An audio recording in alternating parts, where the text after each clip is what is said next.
At the age just before his 40th birthday, he began to see some dreams in the tradition. But he would go off to a mountain just outside of Mecca, which is called Jabal al-Nur, or the mountain of light.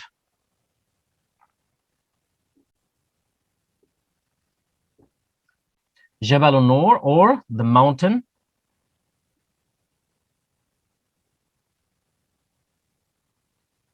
of light. Yeah, or the mountain of light. This isolation practice, by the way, did not start on his 40th year, meaning before the age of 40, by a couple or 3 years, either 37 or 38. And again, once you get near 40, your concept of thinking starts to change. Your whole life starts to change.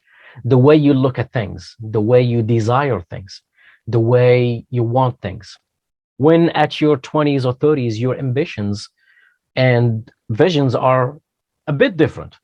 But at the age of 40, you start to become more of a family person. You analyze things, everything you see, and you think twice before you take a step forward.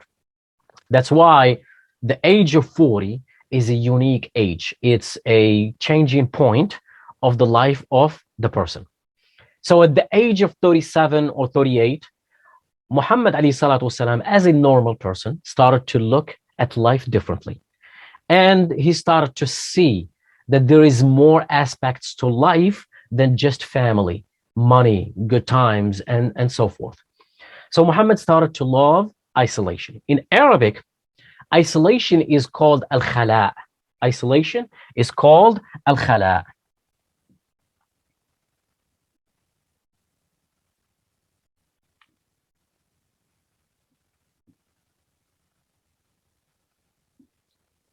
Yeah, so in Arabic, the word for isolation is called al-khala. What is al-khala? Al-khala, isolation, is when you isolate yourself from your own family, friends, and the general public in order to contemplate, ponder, analyze life, and think about the Almighty. That's what al-khala means, or isolation. So during that time, the word that is used to describe the word that is used to describe what he was doing in that cave at that time is called tahannuth.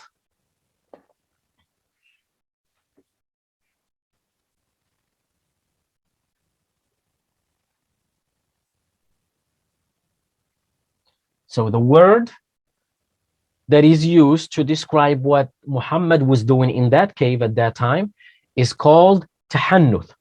So in Arabic, hinth is polytheism.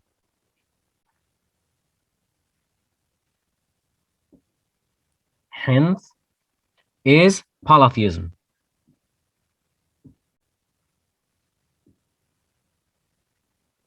Hinth is polytheism. Tahannatha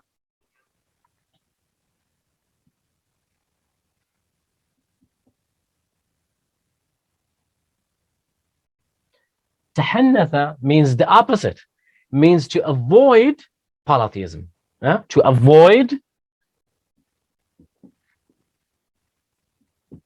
idols. There we go. So hinth is polytheism, but tahannatha, the verb tahannatha, means to avoid polytheism, to avoid idols. But as far as the description of the actual practices that Muhammad was doing, we really have no idea. However, there was a tradition among the people of the Arabs or the Arabian Peninsula called Hunafa, called Hunafa.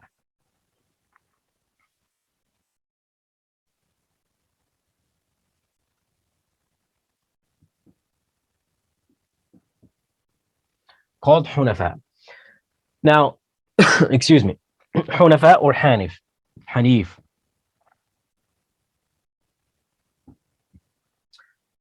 And Allah subhanahu wa ta'ala talk about it in the Quran. It says in Surah Ali Imran, the family of the chapter of the family of Imran, Allah subhanahu wa ta'ala says,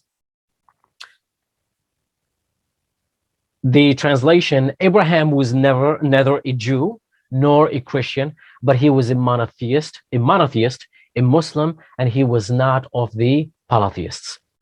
ما كان إبراهيم ما كان إبراهيم. I forgot the exact verse, but the translation is Abraham was not a polytheist, but he was a monotheist and a Muslim. And these were the people who actually were inclined towards a type of monotheism, because Hunafa just basically means monotheists. That's what Hunafa means. So they didn't worship the idols. They didn't believe in the idols, period. This was not strange practice to the Arabs. This practice that Muhammad was doing in the cave was not strange to the Arabs at that time. They were familiar with it. And we see, for example, we talked about Bahira, if you remember. We talked about Bahira in Syria. A Christian priest or monk did exactly the same. It was a practice known at that time, including Christians and the Jews. Prophets and messengers as well practiced this tradition of isolation in a way or another. They all had to withdraw from the sight of their own people in order to just think about the Almighty. So again, when Muhammad was 37, 38, he started to isolate himself from the rest of the people. Once a year during the month of Ramadan,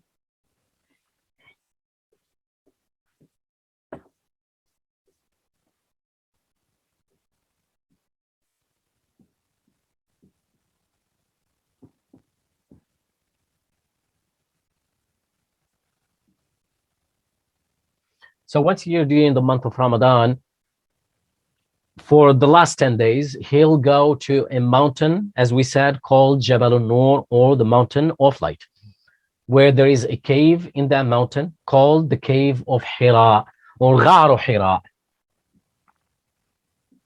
Gharu Hira, or the cave. The cave of Hira. He would take enough food and water for a couple of nights, come back and take more food, or take enough food for the whole 10 days. So what did Muhammad do in those 10 days in the cave? He would stay there and contemplate, as all prophets and messengers did, before or after the prophecy, wondering, what's life? Is life just about collecting money, vacationing, food, the enjoyment, the pleasure, the desires, on and on? Is life just about a wife and kids? Is life just about this or that? There must be a greater things beyond all these things. Muhammad started to contemplate and think about these realities. And the beautiful thing about this cave is that you could see the Kaaba. You could see the Kaaba from this cave. It's not that far away from the Kaaba. So Muhammad would be sitting in that cave and sighting the Kaaba from far. And obviously the Kaaba has something in the hearts of the people.